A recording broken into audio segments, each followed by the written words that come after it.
Now, Caitlin Clark's politics does not align with the politics of many of her own fans. We don't care. We don't. All right? We don't. We want to watch her go out, play basketball, and throttle the shit out of everybody. All right? But the activist basketball players in the league hate her fan base.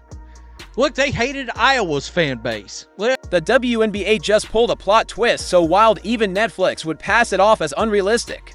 Natasha Cloud received more All-Star votes than Caitlin Clark. Somebody grab Scooby-Doo because this reeks of mystery, bias, and possibly straight-up sabotage. Did aliens hack the vote? Is there a secret anti-Clark task force?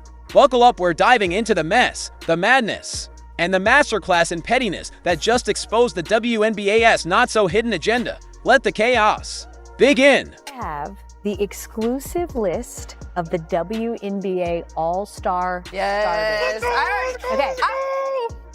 I voted, so I feel like I you think you have a good Yeah. indication. I am the only one, by the way, that has seen this list. Yeah. Whoa. We already announced on WNBA Countdown that Caitlin Clark and Nafisa Collier are the captains, meaning they got the most fan votes, meaning they're going to draft their team on July 8th on WNBA Countdown on Congratulations ESPN. to them, by the way. Clark was ranked 9th among point guards, not 3rd, not 5th, 9th. That's not just disrespectful, it's a full-on smear campaign wrapped in a stats sheet. This isn't shade anymore, it's a skyscraper of jealousy. They're not ranking players. They're conducting a group therapy session for athletes bitter about Clark selling out arenas, while they sell out rows C and D. This again and again. Caitlin Clark is must-see TV.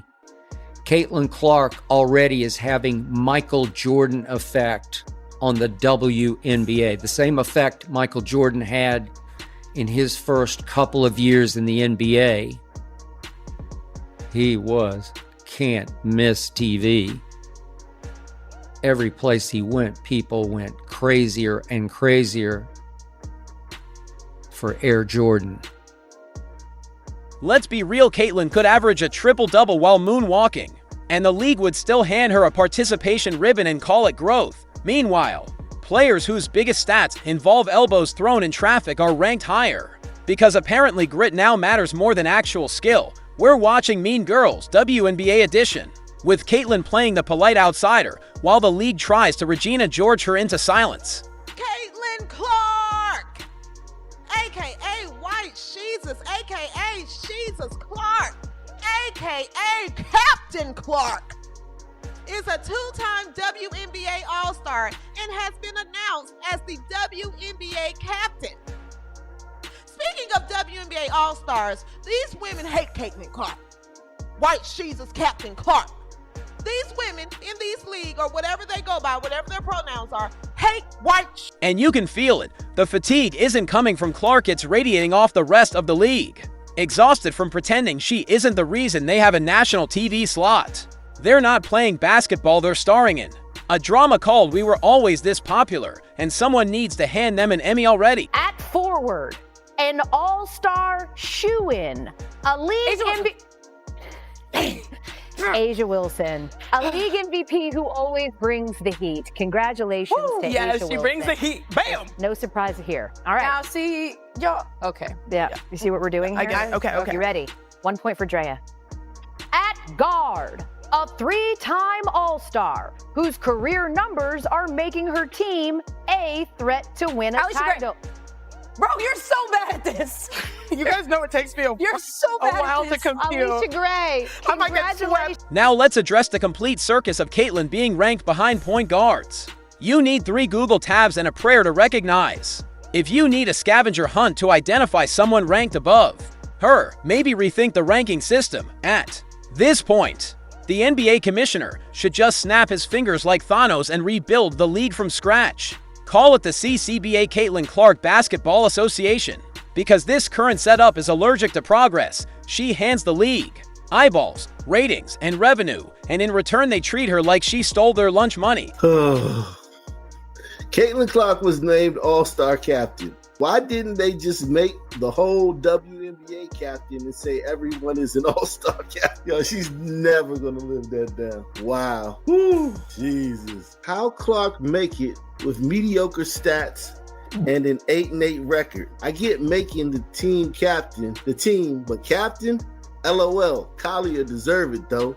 She been killing. CC, most overrated player of all time, all sports combined. Clark shoots under 40%, by the way. This one says, I hope none of the players show up to the WNBA All-Star game in protest, to be honest. Every time Clark sinks a three, you can practically hear a clipboard shatter in envy. She signs a shoe deal and someone out there spirals into a rage scroll session. This is industrial strength jealousy vacuum sealed and high grade. They're out here forming burner accounts and submitting 9th place votes just to sleep at night.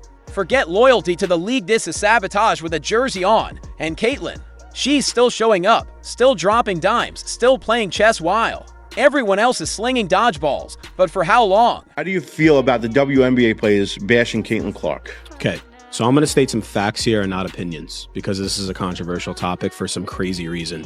The WNBA is a subsidized league. What it means subsidized means is that the NBA basically gives their money so the WNBA could exist because the WNBA does not produce any revenue. They lose money, actually. They lose money. Okay, so Caitlyn Clark, a generational women's basketball player, finally comes around where people are like, oh my God, this girl is amazing. She gets drafted. She's putting up crazy numbers. She's entertaining. Makes you wonder maybe she should reverse and the league and hop on a flight to Spain. Picture it, Clark draining threes in Italy, sipping espresso.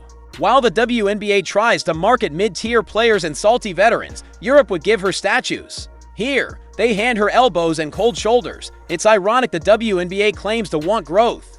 But when Caitlyn made the garden bloom, they tried to pull the roots out. She's given them everything: ticket sales, ratings, merchandise, and in return, they've given her bruises and bench shade. People, and by people I'm talking about these players in this basketball league, and I'm talking about the WNBA, when they tell you who they are, believe them. How many times have you heard me say over the last 19 or 20 months that this is an activist basketball league? All right? There's going to be subscribers that watch this video. They're going to be upset because, oh my God, I brought up politics. Unfortunately, this is, I've said, this is all about politics, and it has been. When you rank your star behind 8 underperformers, you're not protecting the league, you're torching its foundation. Fans aren't stupid. They didn't buy tickets to watch 9th-ranked nobodies. They came for Caitlyn, and she doesn't need this league. She chose it. And what did they do? Treated her like an uninvited guest who brought better furniture. This isn't gatekeeping anymore. It's burning the whole block because someone dared to upgrade the kitchen. Caitlyn Clark had another, whatever you want to call it, confrontation in a WNBA game. Like, why is this happening? The Caitlyn Clark phenomenon is one that I got wrong. I never really thought that Caitlyn Clark would make the difference that she has in college basketball or in the WNBA. What other sports analogies are out there that are in any way similar to the impact that one individual has had on a larger sporting universe? Unless something changes fast, Clark may not stick around long enough for the WNBA to realize what it lost. Europe is calling. Hell, the NBA is paying more attention than her own league. This ranking doesn't expose Clark, it exposes them. And what's worse, her own fanbase handed out all-star votes like it was prom night. Newsflash, voting for anyone but Clark was the equivalent of packing snacks for your own robbery. These players don't want her success, they want her spotlight, without earning it. All this money to the league. Also, she turned down a contract in the Big Three, making millions of dollars to go make $75,000 a year in the WNBA. Yeah. Okay. Now you go on ESPN and all these things, and all these her peers in the WNBA are trashing her and demeaning her, saying, "Oh, why is she getting all this attention? She's better than you." Like, I don't understand why facts and opinion. This is not an opinion. Caitlyn Clark's putting up better numbers than you guys ever did, and she's bringing the league attention, which is great for all the women coming up in the world that want to play basketball, that want to have a life and create a life for themselves by being a professional athlete, because women deserve that. So now you're going to turn around and you're going to try to beat her up on the court, and you're going to try to trash her on social media, and you're going to try to trash her on live TV. Come on. You guys need to do a little bit better. She is super entertaining to watch, though. Some fans acted like this was a popularity contest at summer camp. This isn't middle school, it's professional sports. And you can't keep giving votes and respect to players who ice Clark's ankles on the court and shade her in post-game interviews. They'll smile for the camera, cash the check her popularity earned them, and whisper that she's overrated in the tunnel. In the league. This was one of the more frustrating things I saw yesterday, because there comes a point to me when thinking about Caitlin Clark being ranked as the 9th best guard in the league by her peers. It is either delusion or it is jealousy. Because when you watch Caitlin Clark play the game of basketball, they don't treat her like she's the 9th best guard.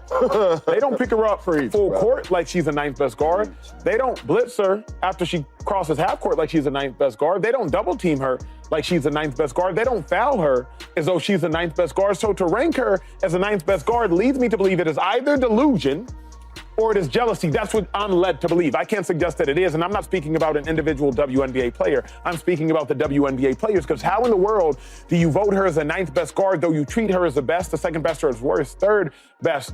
This isn't about being classy, it's about protecting the only player. Keeping your team nationally relevant, the Aces wouldn't hand out sympathy votes. So why are Fever fans acting like we owe everyone else a slice of Caitlin's pie? She's not here to be the MLK of WNBA reform. She's here to hoop. Don't throw her in the fire and then ask her to fix your house. She's been snubbed, tackled, disrespected, and then asked to advocate for the same people doing it.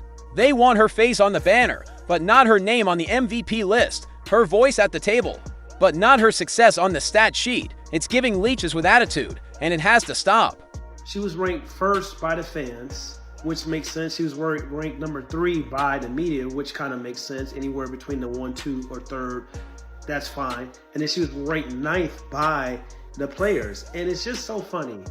9th rated player for a guard, but 1st in schemes, 1st in being face guard, 1st in being guarded 90 feet, 1st in blitzes, the most schemed basketball player in the WNBA, but somehow she is ranked number 9 for best guards in the WNBA. It's laughable. This isn't basketball politics, it's mean girls in sneakers. Caitlin's dropping dimes, bringing in ratings, and handing the league everything short of a free Netflix subscription, and they're giving her elbows, shade, and 9th place votes in return. Every time she sinks a 3, somewhere a clipboard gets broken in envy.